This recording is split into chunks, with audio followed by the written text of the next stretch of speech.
Similarly, we think of Washington crossing the Delaware, and there's that famous picture of Washington in almost a rowboat looking thing with some people rowing, and he's standing up and leaning forward over this ice-filled river crossing the Delaware to get at the British.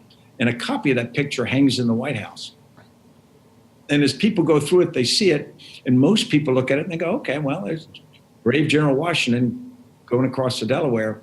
Well, if you go with his story, and the historian points out numbers of things about it that aren't accurate, but the most should be obvious to us. Here's a pretty smart guy, a big guy, standing up in an ice-filled river at night in this tiny boat. He could fall out, he could tip the boat. Nobody's going to tolerate that. It's absurd. But we don't doubt that because we just sort of allow the idea, the mythology of leaders to do that.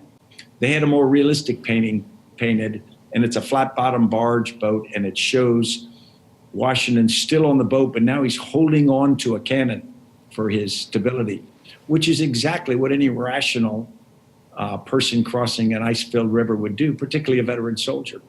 But the fact that we're willing to accept these myths almost without questioning says an awful lot about us, because really the great takeaway of this book is that we look at leaders through these myths, but at the end of the day, it says much of us as followers, we have a much greater responsibility in the leadership process than we sometimes admit.